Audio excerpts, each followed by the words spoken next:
Na, guten Morgen, Franz. Oh, guten Morgen. Mit der IOPT-Kappe. Ja, genau. Tassen haben wir auch, IOPT-Tassen. Da wollen wir uns mal drüber unterhalten. Ich habe mal gleich mein Buch noch dazu. Ne? Ja. Das ist der Titel von diesem Buch, das letztes Jahr. Und du hast es ja, glaube ich, auch als E-Book, oder? Und als Audiobook auch. Ja, mittlerweile haben wir es auch als Audiobook und als E-Book, genau. Und in verschiedenen Sprachen auch. Ne? Also gibt es Englisch, Norwegisch, es gibt es jetzt auch in Serbisch, und zwar in Serbisch in beiden Sprachen, sowohl Lateinisch geschrieben mit Kyrillisch, also fantastisch ist gerade so. Und Niederländisch wird es dann kommen. Und ja. Du hast es ja letztes Jahr publiziert, das Buch. Ja. Wie bist du denn eigentlich darauf gekommen, überhaupt das Buch zu schreiben? Naja, das ist immer so bei mir, vielleicht alle 2 Jahre verdichten sich die Erfahrungen von meiner praktischen Arbeit, die verdichten sich dann zu etwas Neuem. Und dann kommen da so neue, also sowohl methodisch arbeite ich dann teilweise neu, als auch dann von den Inhalten her. Und so hat sich das schön ergeben, also dass ich da irgendwas erkannt habe, nämlich wir arbeiten ja viel mit Trauma. Ne? Also das Trauma ist erstmal ganz furchtbar und schreckliche Ereignisse, mit denen man zu tun hat, die wir abgespalten haben, wo wir in die Spaltung gehen. Und da ist ja die Frage, was bringt dich aus der Spaltung wieder raus? Ja? Und das eine ist natürlich, du musst dir klar werden, was hast du erlebt? Also was an schlimmen Erfahrungen hast du in deinem Leben gemacht? Also an Gewalt, Vernachlässigung, Lieblosigkeit, Ablehnung, was auch immer, ne? Das volle Programm. Aber die Beschäftigung mit dem alleine bringt dich weiter in die Spaltung. Also das heißt, deine Schutzmechanismen, in dem Moment, wo du allein schon bestimmte Themen erwähnst, ja, kommt Angst hoch und zack, gehen dann die ganzen Abwehrmechanismen, fahren dann hoch und die Spaltung vertieft sich eher. Ja? Und von daher war natürlich ziemlich die Frage, wie geht es am besten? Einerseits muss man es erwähnen, muss man das thematisieren, es muss sichtbar sein, was da passiert ist. Es darf nicht weiter verborgen bleiben. Und auf der anderen Seite aber das Sichtbarmachen selber führt dich weiter in die Spaltung. Ne? Und dann bin ich eben drauf gekommen, okay, damit du die Spaltung integrieren kannst, brauchst du was Gesundes, braucht man den Bezug zu etwas Gesundem. Und das wissen wir in der Traumatherapie schon länger. Ja? Also das wird dann immer so dann ausgedrückt, ja, du brauchst Ressourcen. Also du musst erstmal Ressourcen aufbauen, ganz viele Ressourcen aufbauen, um dann in der Lage zu sein, irgendwann mal, was dann Traumakonfrontation genannt wird. Ne? Und da gibt es allerdings auch das Problem, dass manche Menschen ihr Leben lang Ressourcen aufbauen und nie zur Traumakonfrontation kommen oder dadurch eher noch die Angst auch teilweise gesteigert wird und auf der anderen Seite auch der Aufbau von Ressourcen teilweise ja auch vielleicht was Fiktives hat. Ja? Ich stelle mir vor, ich bin irgendwo in Sicherheit. Das ist so die grundsätzliche Schwierigkeit in der Traumatherapie. Und da bin ich eben jetzt auf etwas gestoßen, was anscheinend gut hilft und wirksam ist. Also was einen hilft zu integrieren, nämlich der Rückbezug auf das Gesunde in uns. Also dass es etwas Gesundes in uns gibt, trotz Traumatisierung. Und das drückt sich ja schon in meinem Grundmodell aus. Wir sagen, eine gespaltene Psyche auf Basis der Traumatisierung tun wir uns aufspalten in verschiedene Anteile. Das sage ich immer, wir haben immer nur gesunde Anteile auch. Haben allerdings dann die traumatisierten Anteile und die Überlebensanteile als Gegenspieler, als Antagonisten. Ja, und dann war eben die Frage, wie schafft man den Bezug zu diesen, wie stellt man den her zu den gesunden Anteilen? Wie kannst du die im Vordergrund bringen? Und da war jetzt meine Erfahrung und auch meine Idee, du musst es über deine gesunden Urkräfte und Urbedürfnisse machen. Darüber bin ich auf diese Formel, ich will leben, lieben und geliebt werden, gestoßen. Das spricht nicht über die Ressourcen, die du angesprochen hast, oder über Resilienz oder was es da sonst noch für Fachwörter gibt, sondern einfach diese Urbedürfnisse. Ja, wobei man sagen kann, das ist vielleicht die Urresilienz, die wir in uns haben. Oder diese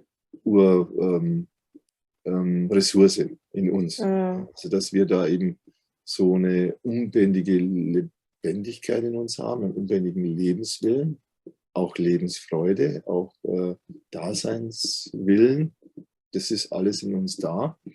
Und zwar, und das ist jetzt die wichtige Entdeckung auch, seit Beginn unseres Daseins. Also seit dem Moment, wo wir entstanden sind aus dieser Vereinigung von einer Ei- oder einer Samenzelle, wo dann ein neuer Mensch entsteht. Also da ist diese Urlebenswille, diese Urkraft, diese auch Lebensfreude, Daseinsfreude, die ist da. Da ist sowas bedingungslos da. Da ist sowas da, was jetzt erstmal keine weiteren Voraussetzungen hat. Also wo man dann wirklich an einer Ursache dran ist. Ja.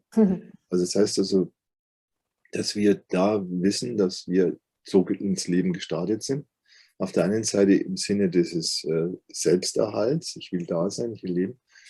Und dass es auf der anderen Seite auch sowas wie eine Urliebe gibt. Also es gibt diese Urliebe, die wir logischerweise und sinnvollerweise auch erstmal auf unsere Mama richten. Ne? Weil in deren Bauch wachsen wir heran, mit der haben wir die erste Beziehung und die ist auch für uns absolut lebensnotwendig. Also gibt es auch hier eine Grundausstattung von jedem Menschen, dass er mit einer Urliebe gesegnet ist, kann man sagen. Ne? Also mit einer Urfähigkeit zu lieben. Und auf der anderen Seite dann auch wieder was ganz Ursprüngliches, dieses Bedürfnis, das Bedürfnis nach guter Beziehung. Das Bedürfnis, ich will mit jemandem in guten Kontakt sein. Ich will mit jemandem in Kontakt sein. Ich will mit ihm so in Kontakt sein, dass es gut ist für mich. Ja? Und das drückt sich in diesem Ich will geliebt werden aus. Ja, also dieses Bedürfnis danach, geliebt zu werden. Und zwar jetzt in einem jeweils dem jeweiligen Alter entsprechenden Ausmaß, nämlich jetzt als Kind, dass du halt Körperkontakt haben willst, also richtig dieses ganz nahe, diese körperliche Nähe, dieser ganz enge emotionale Kontakt auch, den du am Anfang deines Lebens willst und brauchst. Und so haben wir also quasi habe ich diese Formel entdeckt. Ich will leben, also diese Urlebenskraft. Ich will lieben, also das heißt, ich kann auch lieben, ich bin dazu bereit. Und auf der anderen Seite, ich will geliebt werden, also dieses Urbedürfnis nach einem schönen zwischenmenschlichen Austausch und Kontakt. Ja, was wunderschön ist, weil kein Kind im Mutterbauch in der Resonanz stellen wir das immer fest. Gestern auch wieder kam das Thema Schuld ja auch auf. Ich fühle mich gar nicht schuldig oder natürlich bin ich so, wie ich bin und so möchte ich mich auch ausdrücken und nicht nur, weil du mich so haben möchtest oder die Gesellschaft. Da ist ein ganz großer, innerer, schöner Kern da. Also all das, was du jetzt auch beschreibst, sind Schuldgefühle oder eben ich habe dann Wut und bin ärgerlich oder ich habe Ängste und so. Das kommt erst dann, wenn von außen etwas kommt auf dieses entstehende Wesen, also auf diesen Menschen, der sich da entwickelt im Bauch der Mutter, wenn da von außen etwas kommt, was ja gegen das Leben gerichtet ist, gegen das eigene Leben gerichtet ist, also du sollst gar nicht da sein. Oder eben wenn ich auf Ablehnung stoße. Ne? Ich will dich nicht, ich liebe dich nicht, mir bist du egal oder so. Also erst dann müssen wir anfangen, darauf zu reagieren und können sie auch. Also irgendwie gelingt es ja auch den Menschen, was ja unglaublich ist, unter den sogar die größten Ablehnungen und Zurückweisungen irgendwie so zu verkraften, dass das eigene Leben trotzdem weitergeht. Also die Fähigkeit die wir haben, also was sich dann Überlebensstrategien nennt, sind so enorm und so vielfältig und irgendwie schaffen wir es dann schon. Ja? Also vielleicht schaffen es auch manche nicht. Also ein Kind, das jetzt mal, kann man so vermuten, dass so Abgänge, ja? Also so Fehlgeburten, dass das vielleicht sowas ist, wo es ein Kind nicht schafft, ja? Wo es mit seiner Energie dann nicht dagegenhalten kann gegen etwas, was von außen kommt. Aber viele von uns haben echt extreme Situationen im Bauch der Mutter schon überlebt und von daher haben wir auch da enorme Fähigkeiten zu überleben, zahlen allerdings einen großen Preis dafür. Ne? Also das Leben ist dann nicht mehr schön, so wie es sein kann. Wenn man lebt, dann wird es halt zum Überlebensprogramm und das ist ja oft eine Leidensgeschichte. Ja? Also, dass eine Biografie dann zu einer Traumabiografie wird, zu einer Leidensbiografie und man vielleicht auch sein ganzes Leben lang vergeblich irgendwie versucht, irgendwie versucht, da irgendwie klarzukommen, aber schön ist es nicht. Und Freude macht es auch nicht. Deswegen habe ich ja auch bei dem Buch den Untertitel geschrieben, ein Plädoyer für wahre Lebensfreude. Ja. Ja, weil die Beziehungen, wenn man sich die mal anschaut, sind sehr kontraproduktiv, nicht zufriedenstellend für viele oder sind halt okay, damit ich nicht alleine bin oder weil das so sein muss, dass man Mutter und Vater wird, sonst werde ich vielleicht auch nicht befördert, weil das dazu gehört einfach auch zum großen Ton oder dann bekomme ich auch das Ansehen, ja, dementsprechend. Aber die innere Bereitschaft sieht ja oft ganz anders aus und das siehst du ja auch bei dir in der Praxis, dass viele Ja, gar nicht Eltern werden wollen. ja, halt auch das deswegen nicht Eltern werden wollen, weil sie halt dann so schon so schlechte Erfahrungen gemacht haben, selber als Kind. Und von daher, ähm, ja, so das nicht von innen kommt, also das nicht von innen eine Freude ist. Also quasi jetzt nicht von innen her, ich meine Lebensentscheidungen treffe, sondern immer, weil ich mein Ich so früh aufgebe oder mein Ich dann ersetze durch eine Rolle, ein Mhm. Überlebens-Ich, eine Ich-Funktion, ja, nicht das wahre Ich, dann sieht es eben so aus, dass ich eben Dinge mache, wo ich eigentlich, wo meine gesunden Anteile nicht dahinter stehen. Und immer eher auch dann sich zurückziehen, so, was macht denn der da? Ja, der und wird solche. Und bis man dann vielleicht irgendwann mal drauf kommt und sagt, hey, ist soll das alles gewesen sein, was ich da mache? Ja? Ist das wirklich der Sinn meines Lebens, meines Daseins? Und deswegen habe ich ja schon relativ vor vielen Jahren auch schon immer meine Seminare benannt als was will ich? Ja? Also Mhm. was ist eigentlich das, was ich wirklich will?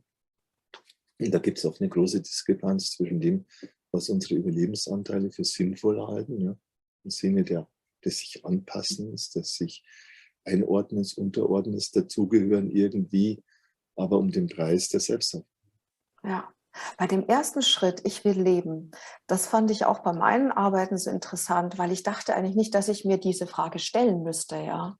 Aber ich weiß noch, vor vielen Jahren in den Arbeiten kam tatsächlich einmal raus, dass ich mich wie so eine Gratwanderung bewege zwischen Leben und Tod. Und da wurde mir zum ersten Mal wirklich stark bewusst, ich muss mich noch mal entscheiden. Also ich habe mich schon mal entschieden. Erstens diese Erkenntnis, ich habe mich im Mutterbauch entschieden, dass ich leben will, aber dann noch mal, wenn ich draußen bin, die Entscheidung zu treffen, wie will ich leben? Also noch mal, will ich wirklich leben? Und dann, wie will ich eigentlich wirklich leben? Will Mhm. ich ein Leben der anderen führen, ja, wie der Film ja auch so schön heißt, das Leben der anderen? Oder will ich meins leben? Und was bedeutet das eigentlich ich? Mhm. Mhm. Wer Ja, bin ich? wobei diese Entscheidung, ne, das ist die Entscheidung, will ich leben, es gibt ja dann unter dieser Traumabedingung, ja, dass du einen Abtreibungsversuch Mhm. erlebst und dass du dann auch dich abgelehnt fühlst und nicht gewollt fühlst. Da gibt es ja schon quasi in dem traumatisierten Anteil so eine Tendenz aufzugeben, zu Ja, sagen, okay, was soll das? Wenn ich dann nicht gewünscht bin, nicht willkommen bin, dann was soll das dann? ja, Oder sogar so ein Stück weit, dann tue ich halt meiner Mama den Gefallen und lebe nicht. ja. Also das ist ja auch dann wieder auf eine verquere Weise diese Urliebe ausgelebt. Ich liebe meine Mama und wenn meine Mama sagt, ich soll nicht da sein, dann tue ich ihr halt den Gefallen und dann passt es ja dann auch. Ne? Also dass man dann quasi so eben Anteile in sich hat, die dann nicht wirklich leben wollen oder halt so aus einer blinden Liebe heraus vielleicht sogar sagen, es wäre besser tot zu sein. Und da musste immer so ein Stück weit dich immer wieder den Druck geben, jeden Tag Mhm. fast. Also ja, ja, ich mach weiter, ich mache trotzdem weiter. Und das ist aber nicht schön. Ne? Also das ist Mhm. viel schöner, wenn das so wieder geklärt ist in dir. Ne? Wenn da keine Ambivalenz mehr da ist, sondern du wieder zurückgeführt wirst und zurückkommst zu diesem Urpunkt, wo du noch keinen Zweifel hast. Ja? Also wo Ja. auch deine Mama keine Rolle gespielt hat, sondern erstmal überhaupt zweifellos dein Daseinswille und dein Lebenswille da ist und du dich auch freust an deiner Entwicklung. Kannst du dazu diesem Urpunkt noch mal mehr sagen? Also erstmal wissen wir das aus der Embryologie, da gibt es ja die Wissenschaft der Embryologie, die also die Entwicklung von einem Menschen nach der Befruchtung so weiterverfolgt und dann sagt, okay, da bist du nochmal Tage, vielleicht sogar manchmal eine Woche oder so, bist du autonom, du brauchst da nichts, weil du hast aus diesem Vorrat, ne, den die Eizelle hat, hast du alles zum Leben und so weiter in Zellteilung und so weiter in Differenzierung und Entwicklung. Also bist du noch gar nicht angewiesen auf niemand und bist autonom, ja, so eine Urautonomie. Und ja, und das lässt halt dann diesen Optimismus, es geht gut weiter und so, der ist dann da. Erst wenn eben dann die erste Beziehung kommt und dann eben da kein unbedingungsloses Ja da ist, dann wird's erst problematisch. Aber nicht deswegen ist es auch wichtig, dieses Wissen um menschliche Entwicklung zu haben. Ne? Also damit du ein realistisches Menschenbild hast. Also ich glaube, dass die IOPT, ne, die identitätsorientierte Psychodrama-Theorie, hat, glaube ich, insofern ein realistisches Menschenbild, oder vielleicht können wir jetzt zum ersten Mal sowas formulieren, wie ein Mensch real sich entwickelt und wir dann auch erkennen, warum gibt es dann Menschen, die entwickeln sich, sagen wir jetzt, problemlos in Richtung des Wahren, Schönen und Guten. Die orientieren sich am Wahren, an der Wahrheit, am Schönen, am Guten. Und dann gibt es Menschen, die laufen zielsicher immer zu dem schrecklichen, hässlichen, tödlichen oder sonst was hin. Ne? Also das können wir einfach ganz klar sagen, weil wir jetzt die Entwicklungsstränge der Menschen nachvollziehen können und sagen, okay, bei dem einen wurde sein Ja zu seinem Leben durch das Ja von außen beantwortet. Dann hat sich das gegenseitig verstärkt. Also dieser Mensch kann sich dann in dem Sinne gesund entwickeln. Und bei anderen Menschen gibt es da das Ja, das eigene Ja, aber dann gibt es das Nein von außen. Die entwickeln sich dann sehr gespalten und entwickeln sich möglicherweise auch dann zu Massenmördern. Ne? Weil sie aus dieser Bedrohungslage, die das Nein mit sich bringt, ja, Abtreibungsversuche und vielleicht sogar noch während des Geburtsprozesses ein Tötungsversuch oder nach der Geburt auch noch dem Kind das Kissen auf den Kopf zu legen, was es da alles so gibt. Ja. Also, dass das dann kein Wunder ist, dass so ein Mensch dann böse wird, ja, und sich auch dann rächt vielleicht und das anderen Menschen antut, was ihm selber angetan worden ist. Ja, und das ist auch wieder ein Beispiel, was du gerade nennst, dass wir im Urpunkt nicht böse sind. Weil das heißt, Ja, der Mensch genau. ist böse. Nee, das ist wichtig. Ich glaube, dass die IOPT hier ein realistisches Menschenbild hat, ja, wo wir sagen, am Anfang sind wir kooperativ. Wir sind höchst kooperativ. Wir sind von Anfang an sozial angelegt in einem guten Sinne. Ja. Wir wollen gut mit jemandem zusammen sein, im Sinne von lieben und geliebt werden. Ja. Also wir wollen da nicht kämpfen und streiten und ewig da irgendwie Rache üben oder sonst was. Ne. Das kommt erst später. Das kommt als Reaktion darauf, wie man mit dir umgeht, also wie man dich behandelt. Und ja, wenn du abgelehnt wirst und wenn man versucht, dir nach dem Leben zu trachten, kein Wunder, dass du dann in Angst und Schrecken versetzt wirst, dass du dann gestresst bist. Und das ist ja auch etwas, was wir wissen. Nicht? Stress heißt dann auch Ärger, heißt dann Wut, heißt Hass, heißt dann Aggression, heißt dann bis hin, ich hole meine Knarre und knall jemand ab. Ja. Stellvertretend natürlich, weil die Kinder machen es ja meistens nicht mit ihren Eltern, die ihnen anfangs das zumuten und antun, sondern die Wut richtet sich ja dann meistens auf Unschuldige, die gar nichts dafür können, was dir selber angetan worden ist. Aber das richtet sich gegen den eigenen Körper und die Und, Psyche. und es ist immer der innere Kampf, es ist immer diese innere Auseinandersetzung. Es gibt immer Anteile in uns nach so einer Traumaerfahrung, die gegeneinander kämpfen, die gegeneinander sind, die sich gegeneinander ausschalten wollen, die dominieren wollen, sich unterdrücken gegenseitig und so und bekämpfen. Man sieht es ja in den Selbstbegegnungen, du bist ja auch sehr erfahren darin und hast ja schon viel erlebt und auch in vielen Resonanzrollen, ja, wie du dann auch in so einer Resonanzrolle auf andere Anteile losgehst, ja, und mit denen kämpfst und mit denen schimpfst und sonst was. Also das zeigt ja, wie groß, wie massiv die inneren Konflikte sein können. Wie ist das eigentlich, wenn ich einen Ersatz für die Mama bekomme als Baby? Sei es jetzt, der Papa ist im Haus, weil die Mutter arbeiten geht, gibt es ja mittlerweile auch mehr dieses Modell. Oder ich habe einen Geschwisteranteil, ich habe Oma, Opa, Onkel, Tante, Krippe, Tagesmutter. vielleicht bin ich auch von der Leihmutter geboren. Ich meine, da gibt es ja so viele Surrogate. Surrogate, Entschuldige. Was macht das mit dem Kind? Ja, also auch da habe ich in diesem Buch da sehr eindeutig Stellung bezogen. Und nicht, weil ich jetzt dogmatisch sein will oder eine Ideologie verbreiten will, sondern weil es einfach die tagtägliche Erfahrung in der Fallarbeit ist, ne? Dass du deinem Kind kein X für ein UFO machen kannst. Das lässt sich da nicht täuschen. Also das weiß ganz genau und hat sich ganz genau von Anfang an auch auf seine Mama eingespielt. Und ja, wenn man dem Kind da jetzt dann irgendwie jemand anders vorserviert und sagt, das ist deine Mama, statt du hast das ist genauso gut, dann sagt es immer, nein, das stimmt nicht. Ich fühle, dass das nicht stimmt. Ja. Also es ist nicht eine Frage von kognitiven Geschichten und Argumenten, sondern eine Frage von Gefühl. Und zwar das durchdringt den gesamten Körper, weil deine Mama einfach eigens riecht, die hört sich eigens an mit ihrer Stimmlage, die schmeckt eigens, die bewegt sich eigens und so ist das Kind, wenn man das so vorstellen, das ist von Anfang an durch die Schwangerschaft, wird es auf seine Mutter hin programmiert.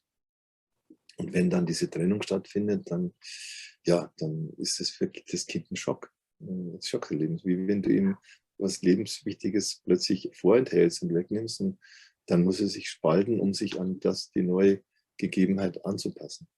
Wobei ich dazugeben muss, dass ich jetzt mit dieser Leihmutterschaft immer noch nicht so ganz klar bin, was das für ein Kind bedeutet, weil als wenn die Eizelle, ja, vielleicht sogar die Samenzelle von jemand anders kommt als jetzt von der Leihmutter, das ist ja das Wesen der Leihmutterschaft, dann ist immer die Frage, das Kind passt sich ja an die Leihmutter an. Und eigentlich müsste es jetzt rein nach meiner Theorie eher so sein, dass das Kind diese Leihmutter als Mutter erlebt und nicht die genetische Mutter als Mutter erlebt. Und das Genetische ist halt vielleicht die Voraussetzung dafür, dass es entsteht. Aber die eigentliche Beziehung entsteht zur Leihmutter. Also vermute ich mal, dass all diese Leihmutterkinder, die da so auf diese Welt, dass die das Trauma des Mutterverlustes haben. Meistens werden sie nach der Geburt ja schon, oder kurze Zeit danach werden sie dann zu den Eltern gegeben, die das Kind gekauft haben und das Kind kaufen. Aber das ist jetzt eine Hypothese. Also da müsste ich jetzt noch mehr oder überhaupt Fallbeispiele haben. Ich muss sagen, ich habe da bislang noch mit keinen Menschen gearbeitet, die aus Leihmutterschaften entstanden sind. Aber dann könnte ich dann eher einschätzen, ob meine Hypothese stimmt, wenn man mal mit Menschen arbeitet, die sowas erlebt haben. Aber bei allen, die jetzt zum Beispiel Adoption erleben, Pflege erleben, frühe Fremdbetreuung in Kindergrippen und so, kann man ganz eindeutig sagen, die sind auf ihre Mama programmiert und haben die auch das eingespielt und die Trennung von der Mama ist ein Trauma. Das sich dann auch früher oder später auch dann körperlich äußert. Du hast es ja auch mal erwähnt, wie Panikattacken, wenn ein Kind hat oder in die Starre kommt oder Schreikinder auch sind. Körperlich oder auf der psychischen Ebene sich ausdrückt, psychosomatisch sich ausdrückt. Je nachdem, ja. Und auch sich dann auch in unterschiedlichen Lebensaltern. Ne? So ein kleines Kind reagiert dann anders als ein Pubertierender, der dann möglicherweise gerade so auf auf diese Idee der Selbstfindung dann ist und dann danach vielleicht nach seinen Wurzeln eher noch sucht. Ja. Also da gibt es dann unterschiedliche Dynamiken, wenn das dann mir ins Bewusstsein kommt. Ja, meine Mama ist ja, diese Mama, die ich gedacht habe, ist meine Mama, die ist es dann im Endeffekt gar nicht. Oder der Vater ist es nicht. Und so. Ja. Wobei da ja auch da viel Geheimnisse gemacht werden. Also es ist ja auch so, sowohl bei der Adoption und jetzt auch bei diesen ganzen künstlichen Befruchtungen, assistierte Reproduktion, wie das ja schon genannt wird, da ist es ja auch so, dass es meistens aus Scham, weil die Eltern sich schämen, teilweise auch die Leute, die jetzt Leihmutter kaufen, ne, die schämen sich teilweise auch und sagen von daher auch nicht von vornherein die Wahrheit. Also da hast du dann auch mit einer Situation zu tun, dass die Menschen teilweise gar nicht wissen, wie sie entstanden sind, was da alles, also nicht bewusst wissen, intuitiv schon, also unbewusst gibt es da schon Wissen, aber und dann kann es eben sein, du suchst dein Leben lang nach irgendwas und Anderes Thema noch, genauso wie du dein Leben lang unbewusst nach einem Zwilling suchen kannst, der Ja. mit dir zusammen in der Gebärmutter war, der irgendwie verstorben ist oder beim Abtreibungsversuch ins Leben gekommen ist. Also das sind ja auch so Sachen, wo die Menschen ihr Leben lang da merken, da ist irgendwas und so, finden es natürlich nicht. Oder ein anderes Beispiel zum Thema Geburt. Ich hatte ja bei den letzten Interviews auch erwähnt, mit den Blutungen, die ich hatte. Und ich bin jetzt tatsächlich jetzt fast durch. Jetzt weiß ich, dass ich auch in den Wechseljahren, dass ich jetzt fast durch bin. Und ich hatte eine Arbeit nach der anderen zum Thema Geburt, die jetzt durch diese Wechseljahre angestoßen worden sind nochmal mit dem Blutverlust. Sag mal, was war noch genau bei dir? Ich hatte massivste Blutungen, also richtige, wie so Art, nicht nur einmal im Monat die Periode, sondern 2-, 3-mal. Und ich hatte sie immer schon stark, aber es ist das hatte überhaupt nicht mehr aufgehört. Und hatte dadurch auch extremen Eisenmangel. Immer wieder, ich dachte, es wird vielleicht das Thema Missbrauch kommen, aber es war immer wieder das Thema Geburt. Blutverlust, dieses Nicht-Mitmachen meiner Mutter, weil sie mich nicht wollte. Und immer wieder aus unterschiedlichen Perspektiven auch wie anstrengend, wie schwierig die Geburt für mich war. Ich wurde ja per Kaiserschnitt auch geholt, dann auch. Kämpfen, dieses aussichtslose Kämpfen, so auch für und gegen etwas, ja, gegen die Ärzte, die mich holen und ich will eigentlich gar nicht, dann gegen diesen Muttermund, der so hart geschlossen ist und meine Mutter nicht mitmacht. Und ja, ich muss es dann auch alleine schaffen. Und gleichzeitig auch wieder, ich habe es ja nicht geschafft, weil ich musste ja geholt werden, so wie so ein Double Bind irgendwie. Und diese Wut auch und diese Hilflosigkeit gleichzeitig, das kam immer wieder hoch. Immer wieder. Also ich war sehr erstaunt, es ging immer wieder in den Geburtsprozess zurück. Wenn du sagst, die Wut und Hilflosigkeit, habe ich auch neulich mal erlebt in einer Selbstbegegnung von jemandem, den ich begleitet habe, dass dieses Kind dann das Dr. Kaiserschnitt geholt, da wird einerseits nicht sich fürchtet vor dem, was da von außen kommt, da kommt einem ein Messer und auf der anderen Seite auch wütend ist, ja. Also den auch eine Wut hat auf den, der ihn da jetzt da kommt und den da rausziehen will. Ja, bei mir war wirklich dieses, ich weiß, wie es geht. Ich weiß, wie das geht mit der Geburt. Lasst mich einfach machen, so ungefähr, ja. Genau. Und nimmt mir nicht mein erstes Erfolgserlebnis auch, ja, das geschafft zu haben. Genau, ja, eben. Ein guter Grund, um ärgerlich zu sein. Und dann sitzt man auf so einer Ladung Ärger, gell? Wo soll es jetzt dahinter mit deinem Leben lang, wenn du nicht weißt, wo es angefangen hat? Ne? Jetzt zum Geburtstag hat mir jemand ein Buch geschenkt über Buddhismus. So ein bisschen habe ich da reingelesen und dann ist ja dieser Prinz Siddhartha, auf den der Buddhismus da zurückgeht und der da auch diese Lehren gemacht hat und so. Der war ja ein Kind, der war also wohlbehütet aufgewachsen und später auch war ganz reich und hat auch Frau und Kind gehabt. Aber trotzdem hat es den dann irgendwie eines Tages auf die Straße gezogen, hat er sich dann quasi ganz bettelarm gemacht und hat nur noch meditiert und hat mit den Leuten geredet und hat ihnen versucht, so seine Lebensweisheiten nahezubringen. Und diese Lebensweisheit bestand immer darin, nach der Frage, was ist eigentlich die Ursache des Leidens? Wieso leiden wir Menschen? Und da hat er sich mit allem Möglichen beschäftigt, was man sich beschäftigen kann. Ja. Bloß auf eines ist er nicht gekommen, nicht? Auf den Ursprung seines eigenen Leidens. Ja. Dass nämlich seine Mama bei der Geburt gestorben ist, also kurz nach der Geburt gestorben ist. Und er dann von eben Schwester seines Vaters oder was immer aufgezogen worden ist. Ja? Und das ist ja auch sowas, wo man dann sieht, na, die Menschen, da lebst du etwas, ja, den Mutterverlust zum Beispiel, aber das ist so unbewusst. Und dann sagt ja auch keiner. Sagt ja keiner, dass aufgrund dessen du dann Probleme hast. Es sagt ja auch heutzutage keiner, dass wenn du eine Frühgeburt warst, dass du dann psychische Probleme haben wirst. Es sagt ja keiner, wenn du Kaiserschnitt Geburt bist. Es sagt ja keiner, wenn du ein Kinderkrippenkind bist, ja, dass du dann massive Probleme in deinem Leben bekommen kannst. Ja? Weil dieses, was wir ja frühes Trauma nennen, den allermeisten Menschen auf dieser Welt überhaupt nicht bewusst ist. Ja?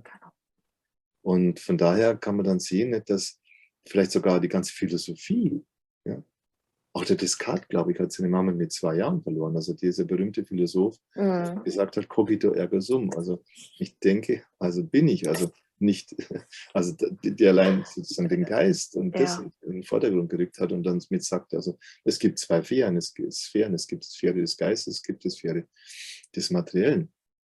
Also wo man dann sehen kann, also wie unsere gesamte Philosophie teilweise, wie auch die Religionen da, teilweise nach Antworten suchen. Das muss man sehen. Die sind ja alle, diese Menschen suchen ja alle nach einer Antwort. Ja. Wer bin ich? Was ist der Sinn des Lebens? Was ist der Sinn des Leidens und so?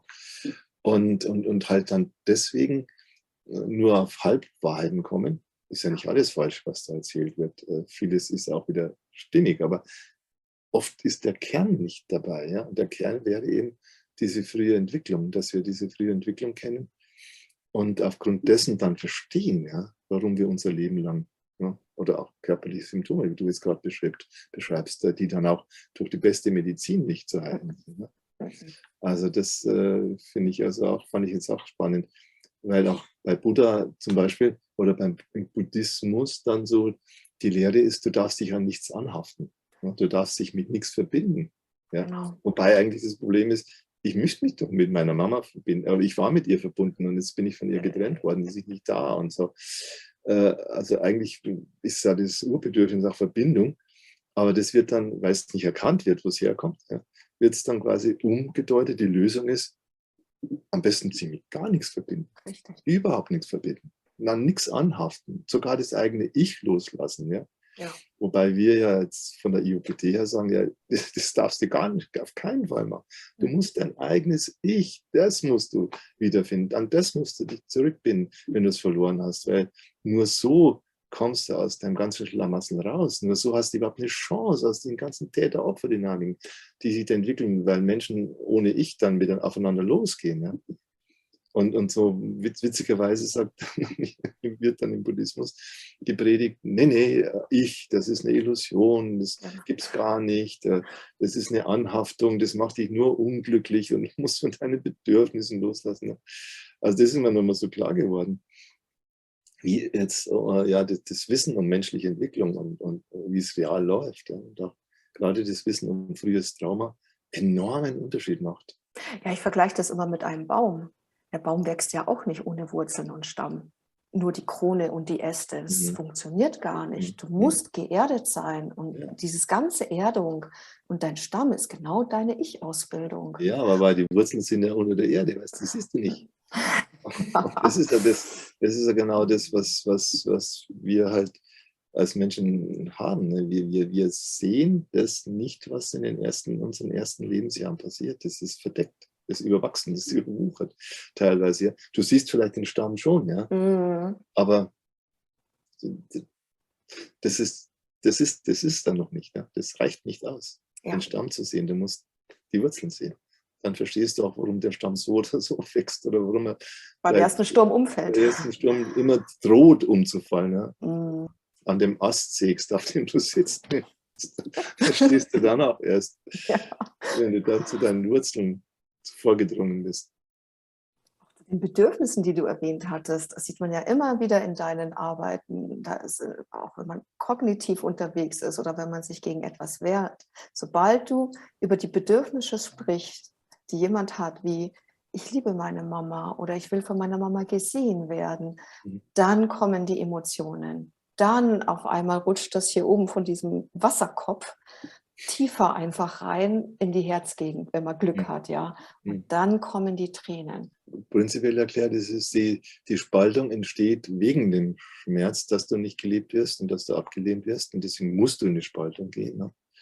Und deswegen ist die Anerkennung, dass da eine Diskrepanz ist zwischen ich liebe und werde aber nicht geliebt, und meine Mama nicht geliebt, wäre abgelehnt, dass diese Diskrepanz dann zu erleben und da ranzukommen, dir dann die Möglichkeit gibt, auch an das Gefühl ranzukommen, an den Schmerz ranzukommen, der zur Spaltung geführt hat. Und deswegen ist eben die Lösung eine emotionale Lösung. Ja? Ein Unterschied, das sieht man ja auch, Menschen, die diese frühe Entwicklung nicht verstehen und auch diese Urbedürfnisse nicht verstehen, nach Lieben und geliebt werden, die suchen dann immer nach einer spirituellen Lösung. Das ist ein großer Unterschied. Ne?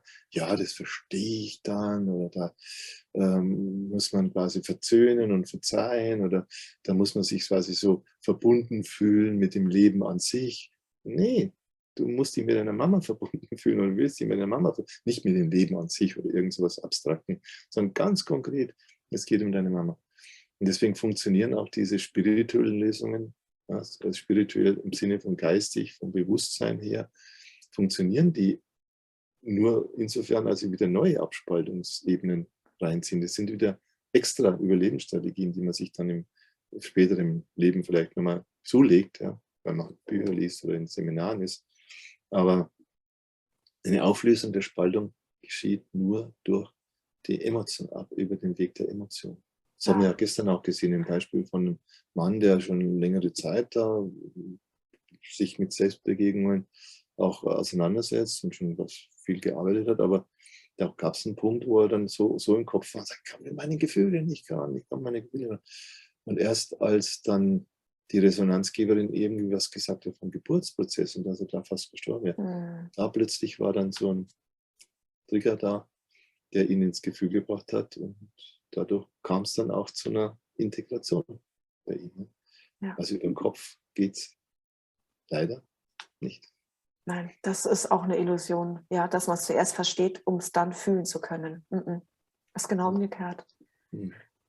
Ja, auch dass die Kinder dann, auch wenn es so schwerfällt, auch Symptomträger sind und gleichzeitig die Möglichkeit gibt, da auch wieder bei sich selber zu gucken. Okay, weil die Kinder spiegeln uns ein. Genau in dem Alter, in dem sie jetzt sind, spiegeln sie uns auch immer wieder.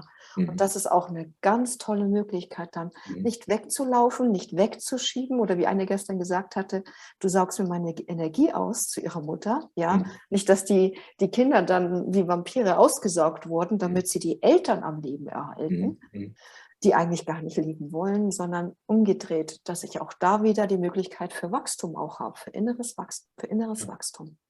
Und da fällt mir auch noch ein, das ist einfach, dass man das nochmal so klar war, das frühe Trauma und diese ganzen unbewussten Prozesse, auch von einer Kollegin, ja, deren Söhne da irgendwo so nicht so sich entwickeln, wie sie sich das so als Mutter wünscht. Ja. Und in dem Moment, wo sie dann selber das erkannt hat oder das Gefühl hat, dass sie sehr stark auf einen Zwillingsbruder immer noch fokussiert ist innerlich, ja, dass es da Anteile gibt, die Liebe, wo sich die Liebe hinrichtet, weil auf die Mutter kann sich die Liebe nicht, oder die Mutter hat sie ja abgelehnt und so.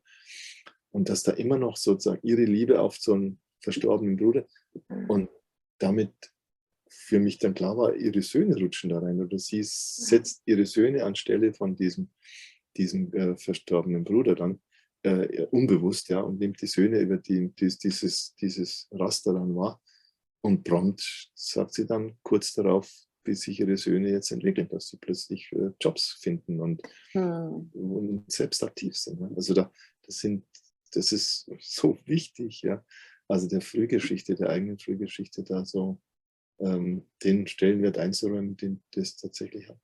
Ja, damit dann kein Fassaden-Ich aufgebaut wird oder ich auf andere und permanent projiziere. Ja. Mensch und Tier und Natur. Ja, genau. Also das ist dieses Phänomen, ich glaube, das haben wir auch gestern mal in einer Arbeit gesehen, das Phänomen, dass du einen anderen Menschen nicht als diesen anderen Menschen sehen kannst, solange du mit einem Mensch beschäftigt, der dich sehr beschäftigt, also so ein Zwillingsgeschwister oder so, oder deine eigene Mutter, ich glaube, es war in dem Fall die eigene Mutter, die dann so dominant ist, die dich so was dich so beherrscht, dass du jetzt zum Beispiel ein eigenes Kind gar nicht als eigenes Kind sehen kannst, sondern du siehst es immer nur so durch den Filter, durch den Schleier deiner Muttererfahrung, und deswegen projizierst du alles Mögliche auf das Kind, was das Kind gar nicht ist. Ja, oder auf den Partner dann, ja, wo ich dann, der soll meine Bedürfnisse befriedigen, nach Liebe, nach Nähe, nach gesehen werden und dergleichen. Und dann wundert man sich, warum die Ehen nicht funktionieren. Genau, also das ist auch dann nicht auch ein bisschen ernüchternd, wenn man dann denkt, oh, sieht mich eigentlich jetzt mein Partner als der ich bin? Wer bin ich eigentlich für den? Ja? Also als was sieht der mich denn da? Warte, durch welchen Schleier hindurch sieht er mich nur. Ja, oder ich denke, ich bin so enorm liebesfähig und dann stellt sich raus, ich weiß nicht mal, was das für mich bedeutet. Ja, ja.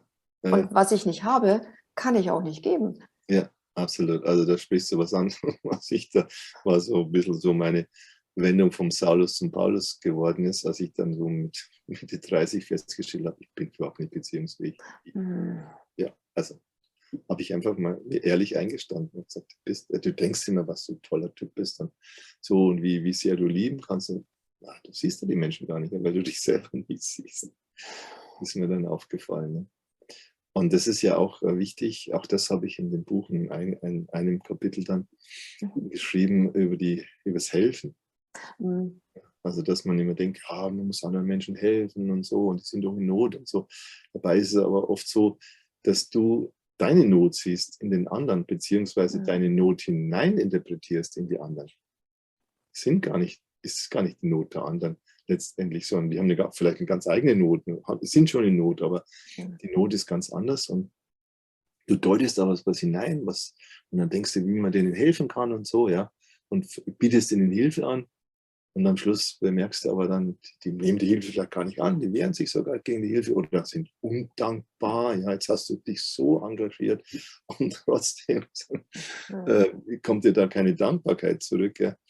Und und das sind dann diese Projektionen. Also eigentlich bräuchst du Hilfe und müsstest du dich selber sehen, bevor du dann irgendwie anderen Menschen so Hilfe angedeihen lassen kannst.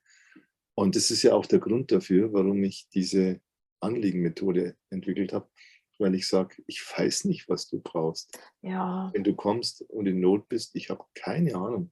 Ich habe wirklich null Ahnung, was du wirklich brauchst jetzt als Hilfestellung. Deswegen formuliere erstmal das Anliegen und dann schauen wir mal, was dir hilft bei diesem Anliegen. Das ist eigentlich auch der tiefere Sinn der Anliegenmethode, dass ich nicht jetzt aus falsch verstandenem Hilfe, Ehrgeiz und Helfermotiven heraus sage, ja, komm her, ich weiß schon was. Ich weiß, was du brauchst. Ne? Haben wir früher zum Teil auch in diesen Familienaufstellungstraditionen so gemacht. Ich weiß schon, was du brauchst. Genau, da fehlt einer im System. Den müssen wir reinholen. Dann geht's dir. Also, furchtbar. Es ist schrecklich, ja, sich da so drüber zu stellen über die Menschen, sondern die Menschen müssen selber ihre Not formulieren. Also was habe ich da eigentlich für eine Not? Und dann formulieren sie ja meistens im Anliegen auch ihre Idee, wie es die Not zu lindern wäre, wie man ihnen helfen könnte, was sich dann oft als halbrichtig herausstellt. Ja, so funktioniert es dann auch wieder nicht, weil das dann wieder Überlebensstrategien sein können. Aber im Endeffekt kommen sie sich dann schon selber auf die Spur. Was ist da los bei mir? Was hilft mir nicht? Also das ist eigentlich der Kern der Anliegenmethode, mit der wir arbeiten und wo wir also eben auch gelernt haben, wir müssen uns da zurückhalten mit unseren helfen wollen, ne? So diesen ganz unmittelbaren.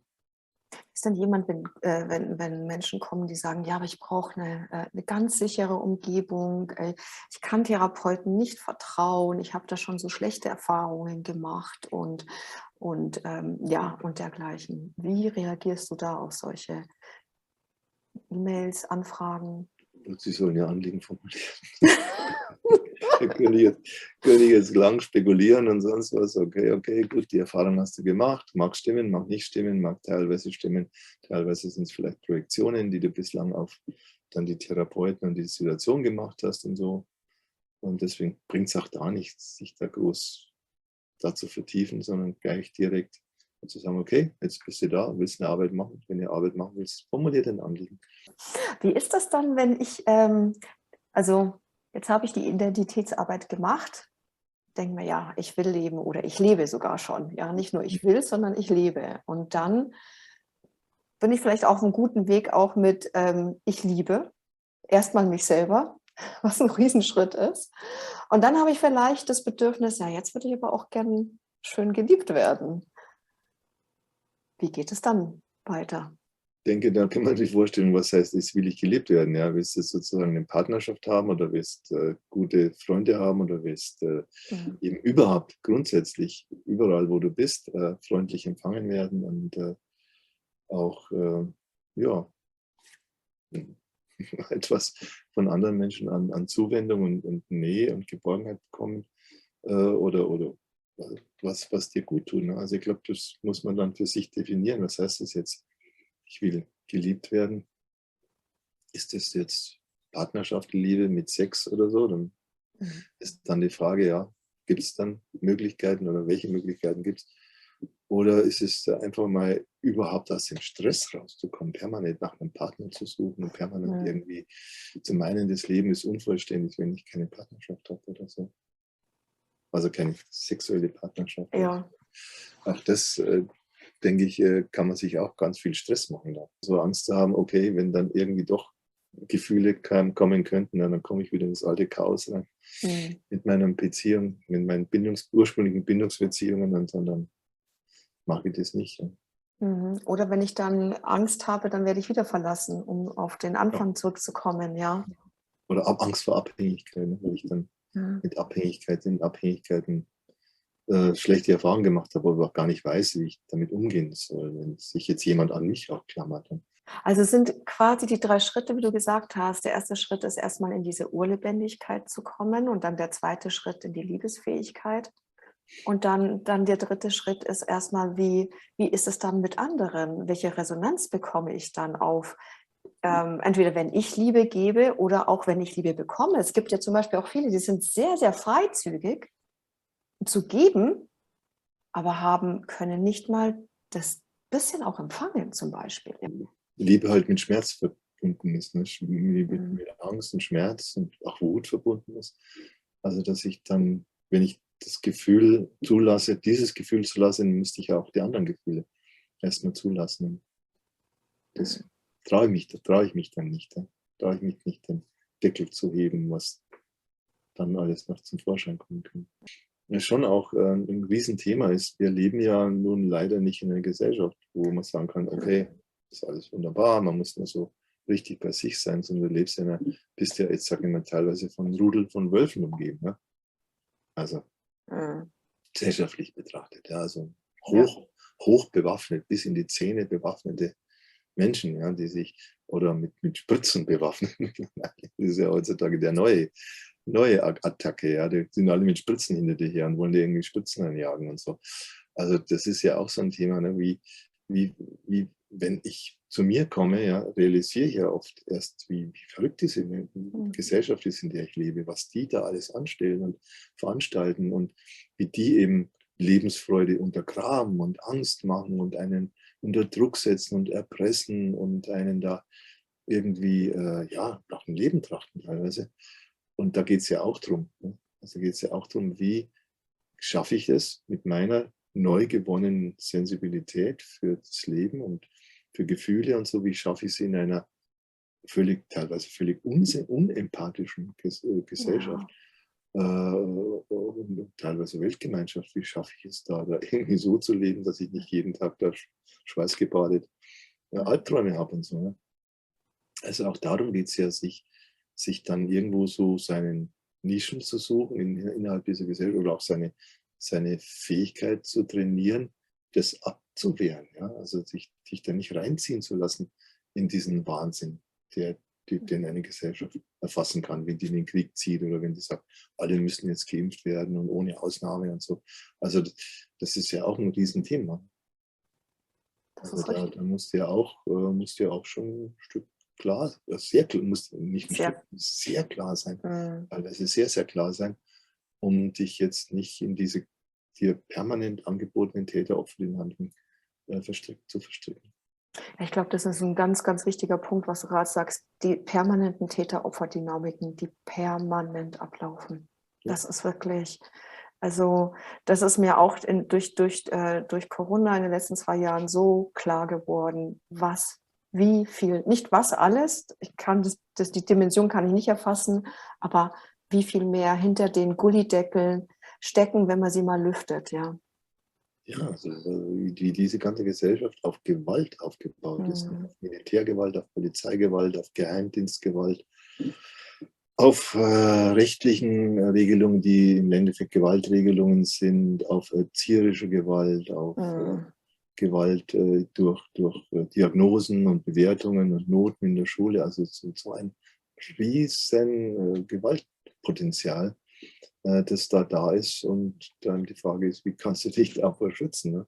Bis hin zum Beispiel, wenn du dann mit einem Partner das Problem hast, dass da eine Trennung ist und Kinder, geht zum Sorgerecht und sonst was.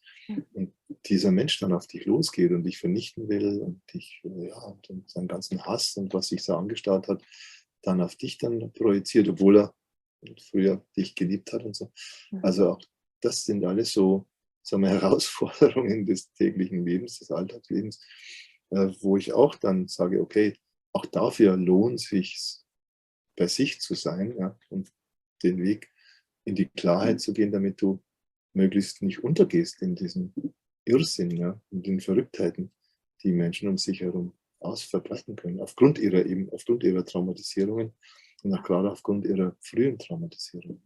Ja. Also deswegen gehört für mich zur IOPT und deswegen habe ich auch in diesem Buch auch einige Kapitel dazu geschrieben, der Blick auf das Gesellschaftliche. Dich als soziales Wesen, der ja nicht für sich alleine lebt, sondern immer in Gemeinschaft ist. Und von daher immer die Frage sich auch stellt, ja, ist denn diese Gemeinschaft, in der ich bin, ist denn die zuträglich für mich?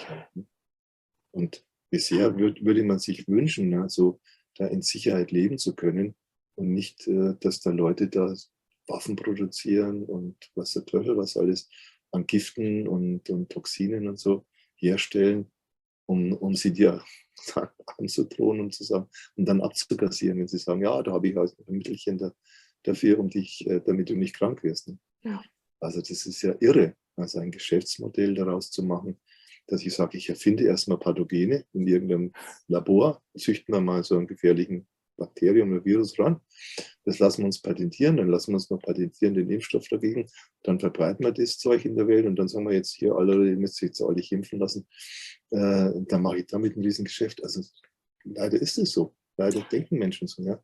Leider sind es so Geschäftsideen, die man haben kann, ja.